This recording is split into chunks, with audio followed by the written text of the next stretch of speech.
Hi everyone, it's me, Rachel. Welcome back to my channel. Today I'm gonna start introducing something a little bit different. I've been meaning to do this for a while now, but I haven't gotten around to doing that. Excuse my work uniform, I was too lazy to change into anything else right now. But I am doing a book haul, and this will probably be kind of like a little introduction to what I like to read and my own personal taste in authors and what I'm reading. So this is books that I purchased within like the last month or so, including library books that I've checked out. And the first library book that I checked out, I don't have right now. I returned to the library. It was called And We Were Gods by Colin Falconer. It was an okay read.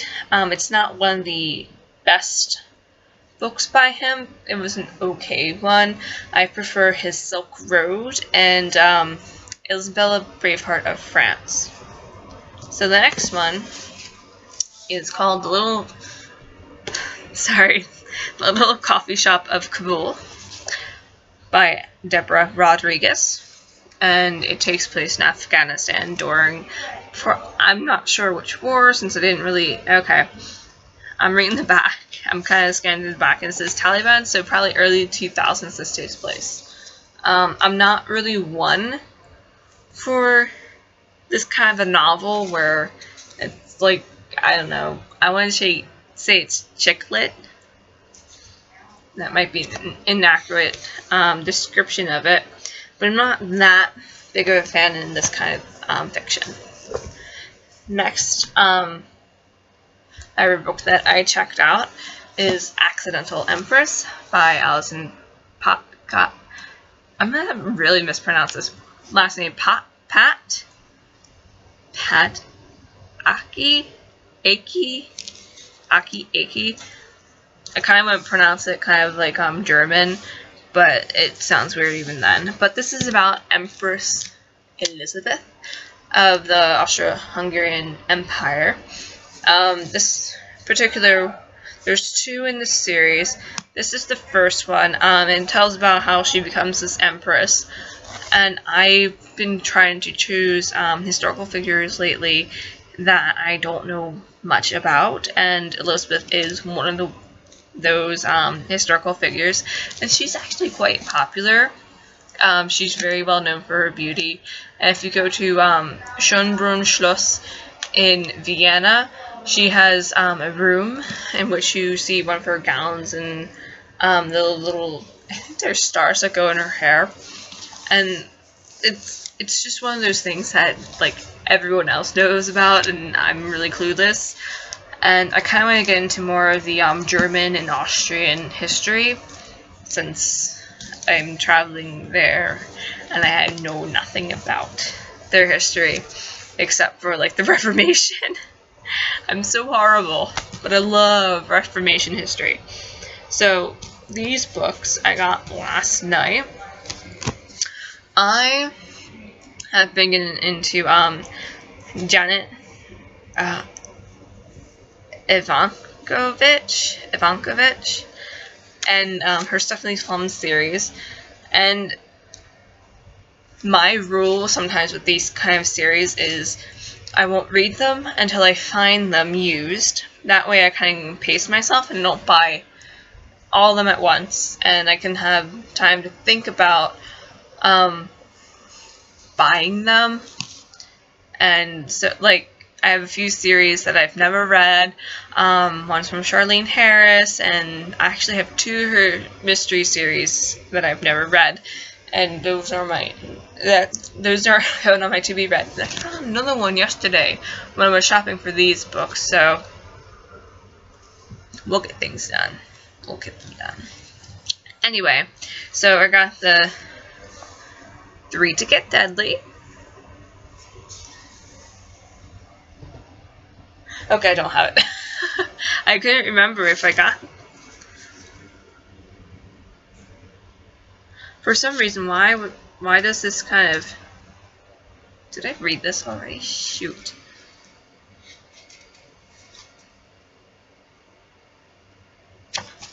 Sometimes, like, I have a Kindle, and sometimes I get confused about what I've read in like a physical book and what I've read on my Kindle, and I think I own this book physically, and I really have it on my Kindle, and it's just like a mess. Because like my Kindle does look like a piece of paper that I'm reading, and it doesn't bother me. But that's a whole different thing. I have Four to Score, which I haven't read. I don't have 5, but I found 6. Hot 6. It seemed like someone got rid of the whole Stephanie Plum series, but I'm being picky. I'm sticking to the mass market paperback. And then Hard 8, and they didn't have number 7, but that's perfectly fine with me. Then I have Royal Assassin by Robin Hobb. I read, and this included, I hate when people do this. It makes it feel so bad. This included a picture of someone's little kid. I kind of hate to throw it away, but then what am I going to do with it? Someone obviously used the bookmark, but anyway, I've read the first book of this, and this is the second one. What's the next one? Royal Assassin's Quest, I think it is. Assassin's Quest. So I won't read that one until I find it in mass market paperback, so it matches everything else. This is why we're picky. And then I found Lillian Jackson Braun, The Cat Who Saw Stars. This, if you're looking for a really quick read, and you want kind of a cozy mystery, but like sometimes cozy mysteries solve themselves a little bit. Like they don't let you in on a lot of what's going on and make you speculate on what's gonna happen, who did what. But this one really does make you kind of speculate yourself without being too in-depth. But I love the series. They're great. They're quick to get through. They're usually around 200, 300 pages. This particular one is 287 pages. So they're nice, quick read. Anyway, moving on. The First King of Shannara. Shannara. I don't think I've read any Terry Brooks books ever. But I know back in middle school, one of my friends and I, we had a fight on whose Terry was better. I read Terry Pratchett. He read Terry Brooks. We fought. Even though they're like two totally different kind of fantasies. Like I kind of say this is more of a dark fantasy, and Terry Pratchett's more of a lighter fantasy. We're not done. We got The King's Curse. This is part of one of the series by Philippa Gregory that I am reading. I think this should be part of the Cousins War series. And what kind of throws me off, I'll read the back because I think this kind of goes to King Henry VIII. As an heir to the Landrians, Margaret is feared and hated by the king's mother, the Red Queen. Margaret is buried in marriage to a Tudor supporter, Sir Henry Pole, Governor of Wales, and becomes guardian to Arthur, the young Prince of Wales. Okay. And his beautiful bride, Catherine of Aragon. But Margaret's destiny is not for a life in shadows. Disturbed by young Henry VIII to her title and fortune, she becomes chief lady in waiting to Queen Catherine. Until the king's growing paranoia turns him against Margaret and her sons, the rival royal heirs. As the Tudor court collapses into tyranny, and the king makes war against his own people and family, Margaret must fight for her survival and safety of her boys. Struggling to defend her family and her faith, Margaret must find her own way, hiding her knowledge and an old curse cast upon all the Tudors and slowly coming to pass. Okay. So this is like early Tudor. And I guess then it kind of merges into her Tudor Court series after this one. So this will prove interesting. And it's rather thick. I don't shy away from thick books, but like I said before, I get bored easily with them. Whoop. It's starting to fall over. Miller Lillian Jackson Braun, The Cat Who Had 60 Whiskers. I forget how many books this author wrote, The Cat Who, but that's a whole list of them. I don't own every one of them. It's kind of like I find them in thrift stores and I buy them when I want, or rather when I see them. This is an interesting novel, just because I haven't read it yet, but this is interesting because it's called Murder at the Monk's Table, a Sister Mary Helen mystery, and it's actually by a nun. So, Sister Carol Ann O'Mary. It's an Mary. So I think it's going to lend something interesting to the novel itself that she is a nun, but this is probably another cozy mystery. A nice quick read. I'll have to do a review on this because that's really interesting that it seems like she's oh yeah.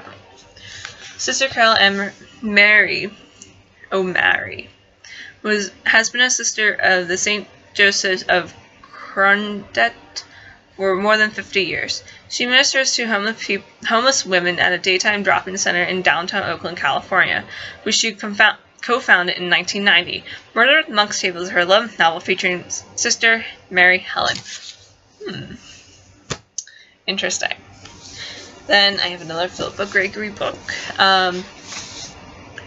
This is The Red Queen by Philippa Gregory. And this is of Margaret. This is Margaret again. Different Margaret? There's a lot of Margarets. There's a lot of Margarets, there's a lot of Edwards. Not too many Henrys at this point in time. Very, very interesting. And for some reason there's one of those QR scan barcode thingies. Maybe I should try scanning it. So, that goes on. This is a long video. I'm so sorry. I think I've seen this before. Sharai? I think that may be how you pronounce her name. By Jill Elaine Smith. I don't know. A book club edition. Okay, thanks. I'm not sure what exactly it's about. I know it's about, of course, Middle Eastern. You got a very beautiful woman in the front, dressed very nicely. I respect that. Sorry. I just think, like, this kind of cultural thing is nice. I do compliment people on their headscarves when I go places, because some of them are really beautiful. This says, he promised her his heart. She promised him a son. But how long must they wait?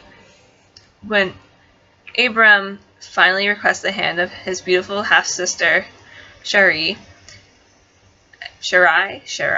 we'll call her Sharai. She asked one thing, but he promised never to take another wife as long as she lives. Even Sharai's father thinks the demand is restrictive and agrees the union only if she makes a promise in return to give Abram a son and heir.